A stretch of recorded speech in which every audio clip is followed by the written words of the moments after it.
Hey everybody, welcome back to Glenn's Garage. Video today, we're working on the E90, my daily driver.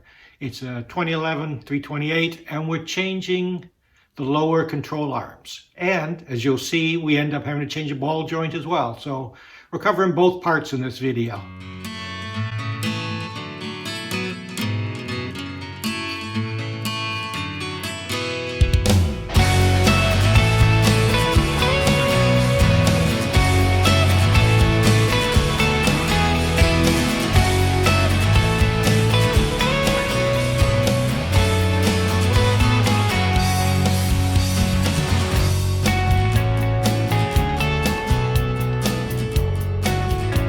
Alright, so my 2011 328 XDrive. It's an E90 all-wheel drive.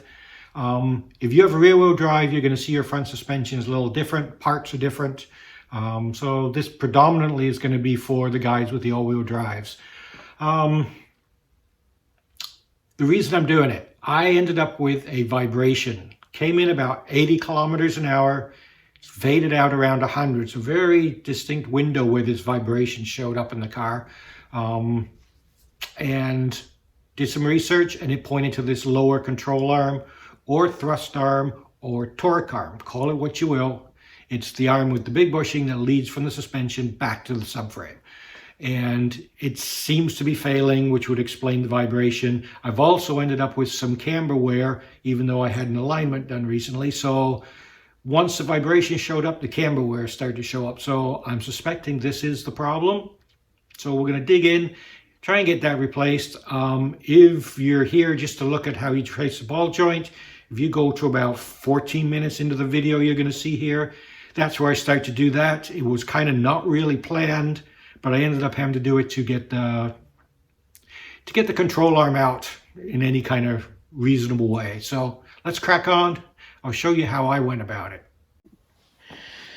Okay, so working on the driver's side though, they're both identical process. I just picked this side first. Got the car jacked up on a jack stand. I've also just thrown the wheel under as a little extra precaution. And let's go down here and have a look. This is the arm we're going to replace. So it sits in the subframe here, and then it sits on a ball joint up on the spindle under here. And when I put a rod or a pry rod in here, I moved this, I got a fair amount of movement there, so I'm pretty sure that's what's going on. We're going to get on here. There's one bolt that goes through here, and then we've got a ball joint under here. We've got to get the nut off and crack that open. I've got to get access to this, so I'm going to take this cover off here. I think it's 8mm socket. I'm going to get this plastic cover off. I don't believe I need to take the whole splash shield off. Okay, so that's that plastic shield, splash shield, dirt shield, whatever, out of the way. I've also loosened up this a little bit in here, the inner fender liner, in case I need to get some access there. It's 18mm wrench socket you're going to need here. It's a nut and bolt that goes through. What I'm going to do, I'm going to crack this loose, and then I'm going to go start work on the ball joint. Well, that's still held in place and fairly tight. I just want to crack it loose before I get this ball joint loose here.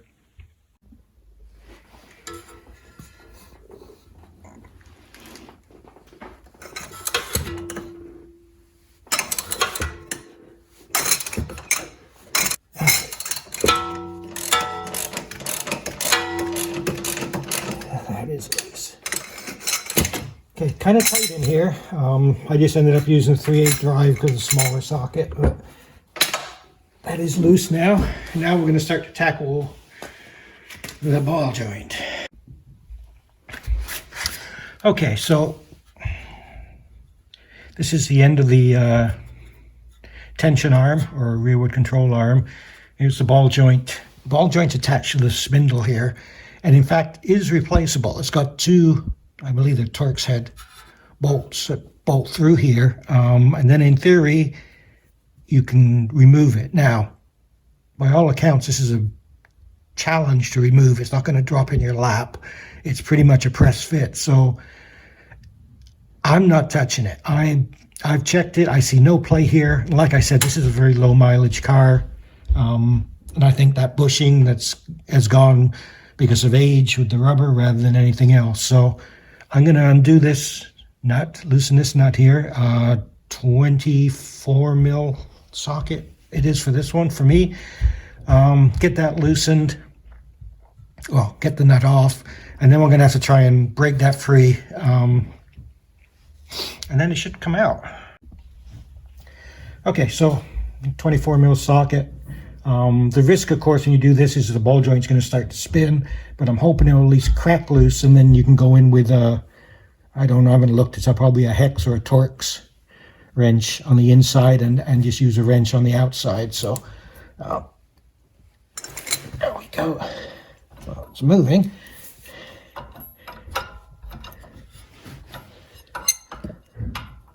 Oops.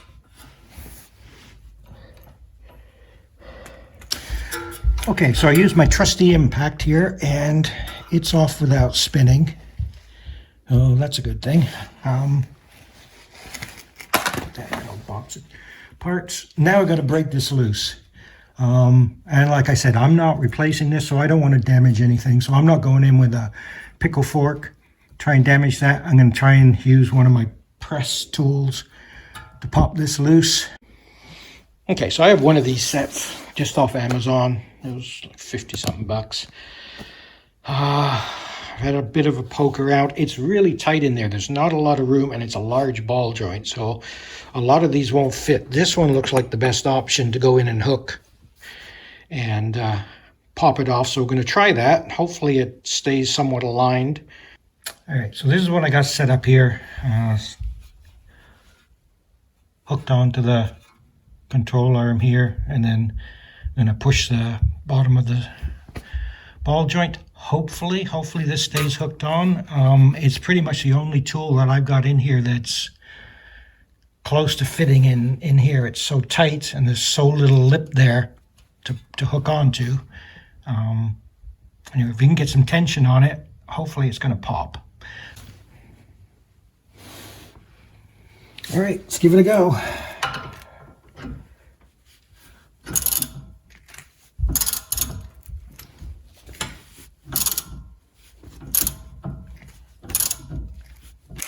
Starting to go crooked.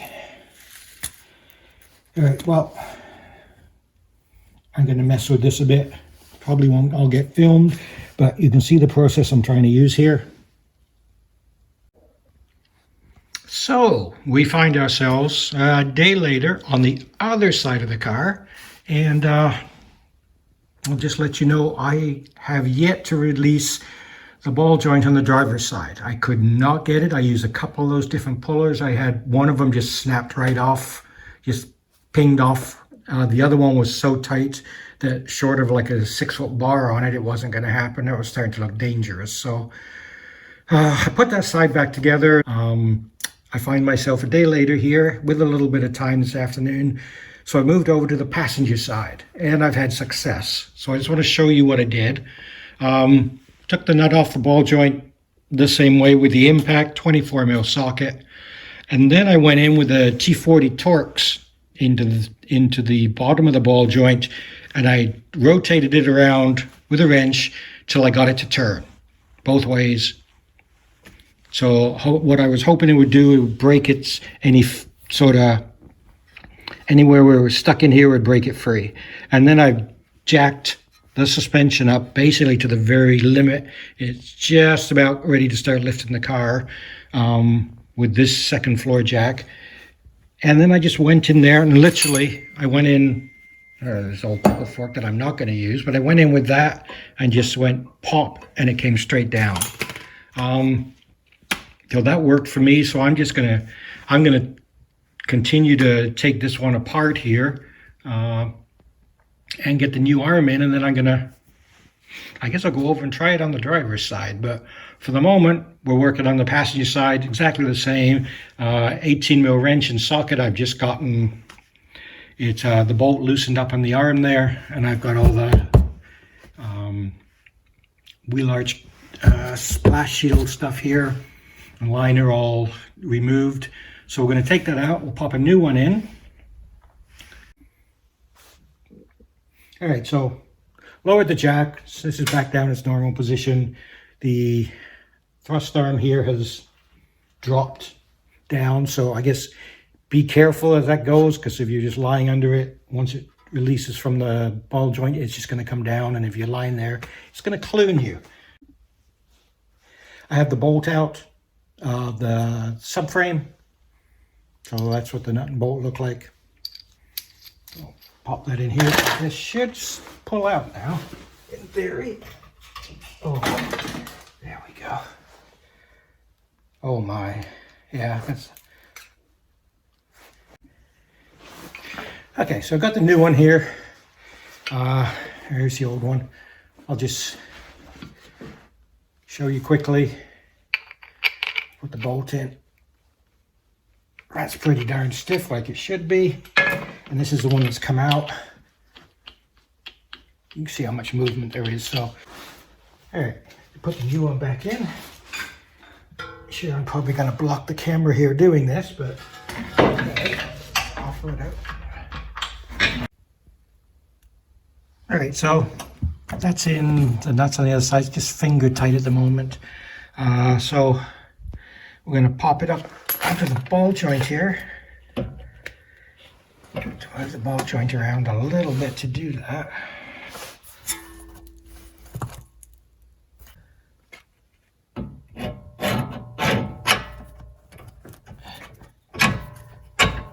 There we go. Okay.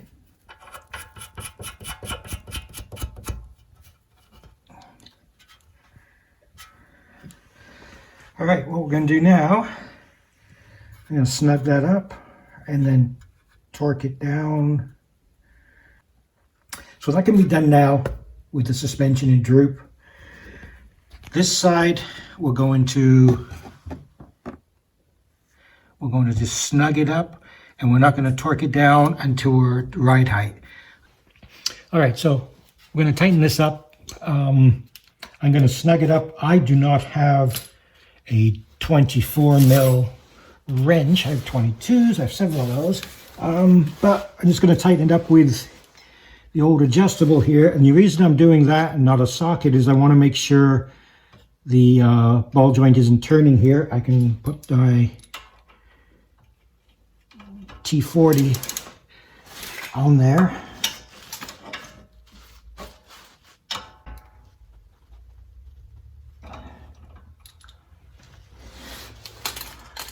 Okay, so that's snugged up. I'm hoping that's snugged up enough that it won't turn when I put the torque wrench on it. Okay, so I've got the torque wrench set to 60 Newton meters. That's 44 pounds. Double check my conversion.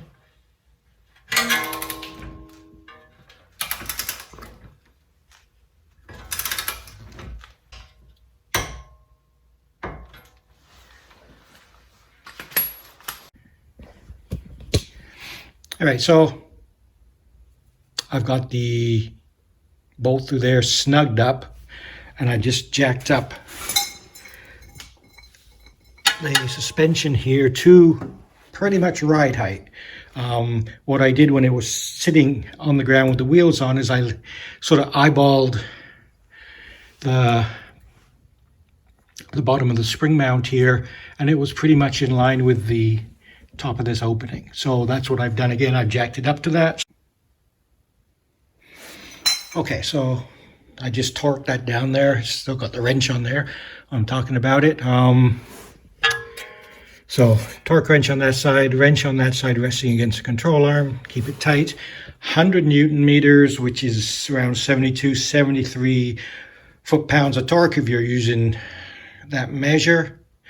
And then, according to the BMW specs, after that it's plus 90 degrees. So once you got it torqued to that and your torque wrench clicks or whatever it does, you're supposed to go back and turn it a further 90 degrees.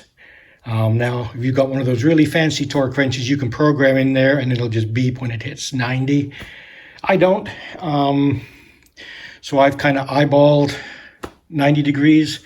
So I've gone up from here to here, which is about 30 degrees. I've done that twice so far, so I can do one more of those, and I'm gonna call the job a good one. Okay, so here we are. All torqued down, tightened as it goes in, torqued down our ride height. We're all set there, I think.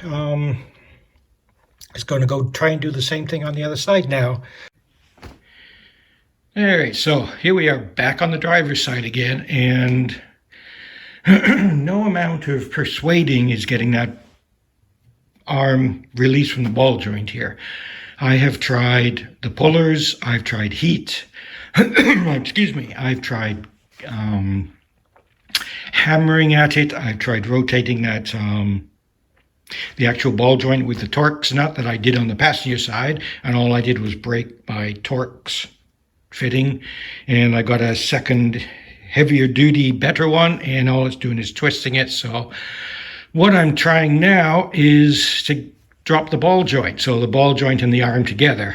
So I'm just releasing the two bolts that hold the ball joint up to the knuckle.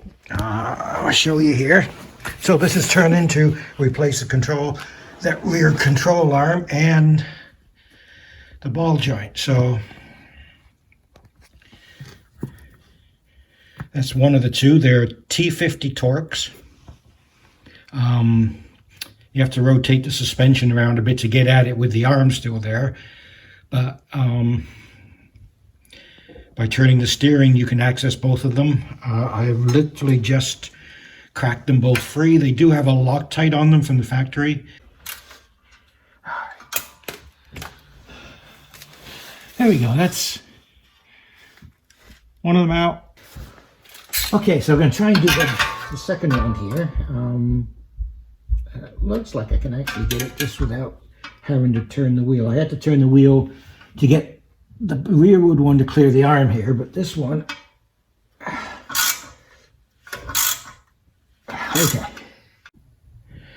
Okay, so quick update. Take both bolts out. Turn the steering full lock this way so you can see the top of the ball joint. I removed the caliper. I mean, that's pretty easy. It's a 7mm hex on the two slider pins. You take the rattle shield off. And then as long as you're careful with the wires, just move it over, and I've placed it on a block here. And then I went at the top of, I don't know if you're going to be able to see this. Yeah, I went at the top of the ball joint here with my air hammer, and I actually freed it. There we are. So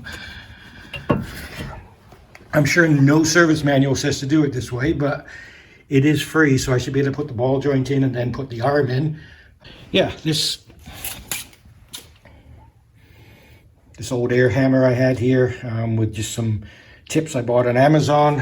I mean, it's not a big compressor by any stretch, but it did the job. At first I thought it wasn't, and then you could see it slowly moving, and then it went. So finally, well pleased with that. So yeah, I'm going to try now putting the caliper back in place, and then exactly the same as the passenger side. Take the cover off, take the bolt off, get that out of the way.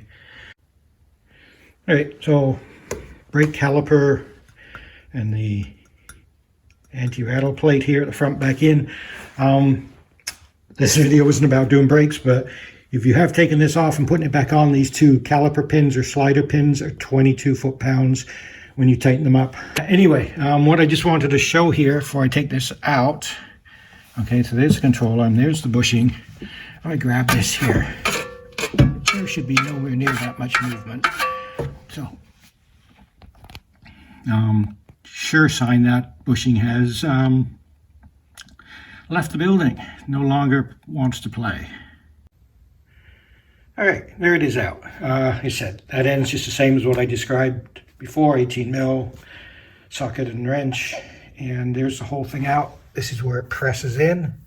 So next step, I'm gonna clean up the steering knuckle here with a wire brush. Particularly the bore, and of course this mating surface. And then we're going to put the new ball joint in.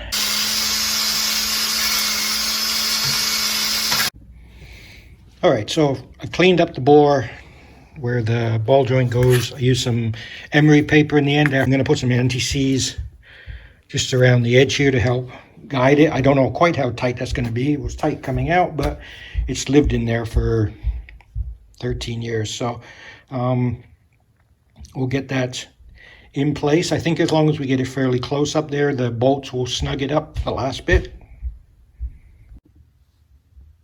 All right, so I've got it pressed up in there. There we are. Trying to do this blind. It actually slid in really nicely. I haven't actually tapped it or anything. I just sort of pushed, and then what I've done is I just used a simple punch to go in the hole here and just move this to align the two bolt holes. And once you get it so far, the bolts should finish snugging it up, but again, do it evenly. Do a little bit at a time. You don't want to rock it really crooked, so you want to just ease it up. Again, in my case, I think because I did a lot of that pre-cleanup with the emery cloth and everything, it slid in there really nice for me. So, all right, so I've got the two new bolts put in. They have the Loctite patch on, like they should. So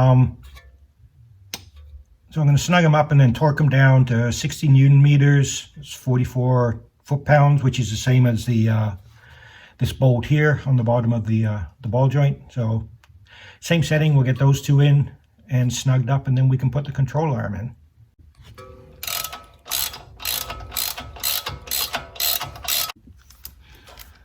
All right, so 44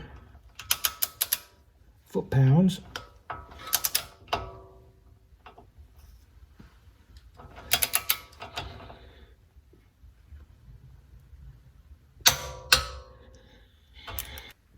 All right, so that's how I did the ball joint. It's all snugged up now. It's ready to put the control arm in. So a bit of a diversion from the original planned project, but it's a workaround for me that's worked. Did not want to let this defeat me. Didn't want to have to take it into a shop. So I'm going to put the control arm in exactly the same as the other side. All right, so I've test driven the car now. It has fixed the problem, super happy with that. And since then I've put the snows on because it's November here and it might start to get a little slushy even out here on Vancouver Island. So the only thing I'm going to do now, I'm going to keep an eye on the tires and check for any uneven wear that might show up. I'm hoping these new control arms have fixed camber wear.